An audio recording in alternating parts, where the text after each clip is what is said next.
Okay, let's just dive right in. Welcome to today's Explainer, where we're unpacking some deeply practical, honestly life-changing source material. Today we're focusing on seeking Jehovah's will in decision-making. Look, we all hit those crossroads in life, right? Sometimes it's a minor choice, but other times we are staring down massive decisions that are going to literally shape our entire future. The text we're looking at today offers this incredible, reliable framework for making those big choices, by using true understanding to please the Most Holy One. If you're someone who really wants a clear compass for navigating life's complex moments, you're going to absolutely love the logic here. So how do we actually align our choices with divine will? Let's get into it. It all starts with a really powerful foundational premise from Proverbs 9:10, which says, "Knowledge of the Most Holy One is understanding." Now, stop and think about that for a second, because it completely flips the script on how the world operates. Today, people usually think of understanding as having, book smarts or street smarts, but this text says true understanding is inextricably linked to knowing the Most Holy One. You literally cannot separate them. If you want to make choices that are genuinely wise, you can't just weigh pros and cons in a vacuum. It has to be deeply rooted in this specific divine knowledge. So that naturally begs the question, what exactly does that knowledge look like in real life? Well, the source text breaks it down into three super practical components. First up, knowing Jehovah's qualities. That means truly grasping who he is by nature.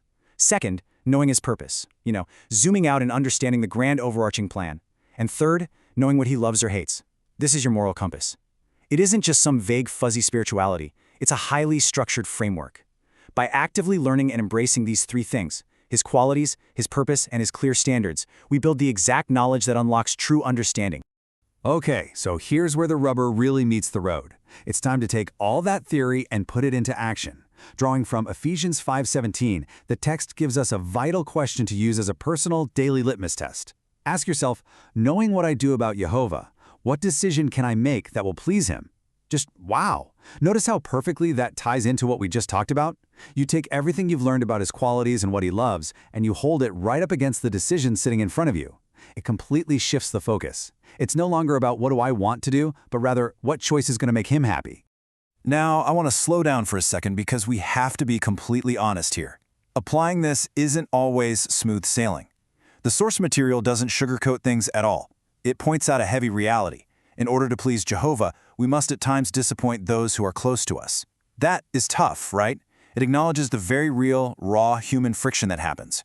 When you commit to that daily litmus test we just discussed, it is absolutely going to clash sometimes with the expectations of friends, family, and people you love dearly. And it's not because they're bad people. It's just that human loyalty and divine obedience can sometimes pull us in totally opposite directions. To really ground this, the text gives a super relatable case study about an adult daughter and her parents. Think about the parents' view for a second. They might be pushing her to marry a guy who is financially well off, or maybe someone who can pay a large dowry depending on the culture.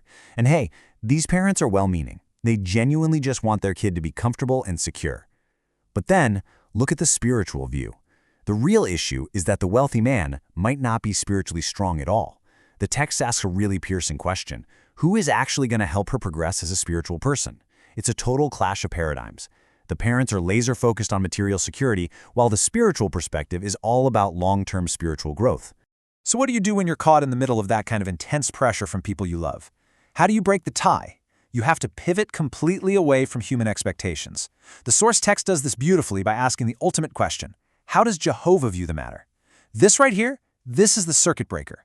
When the noise from well-meaning family or cultural traditions just gets way too loud, you have to hit pause and shift your focus back to the divine perspective.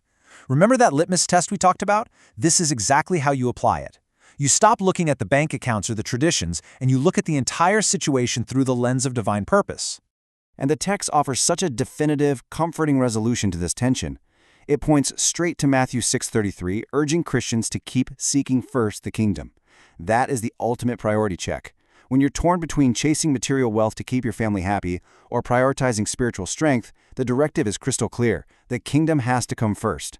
It completely resolves the whole conflict we saw in that case study. Sure, financial stability is a part of life. Nobody is denying that. But chasing it can never eclipse your spiritual progress. Seeking the kingdom first is the foundational rule for making choices that truly align with the Most Holy One. Which brings us to our final takeaway. How on earth do we balance all of this? Well, the guiding principle is this: honor parents and community, but make Jehovah your main concern. That perfectly sums up the delicate balance we've been walking through today. We aren't just tossing out our respect for our loved ones, we absolutely still honor our parents and respect our community. But there's a clear hierarchy now. When push comes to shove, your main concern, your absolute ultimate priority, has to be making Jehovah happy. That is true understanding in action.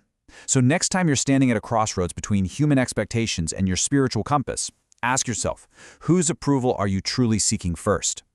I hope this explainer gave you a clearer perspective on this fascinating text. For more information, please visit jw.org. And don't forget to like, share, subscribe, and press the bell icon to get the notification for new videos.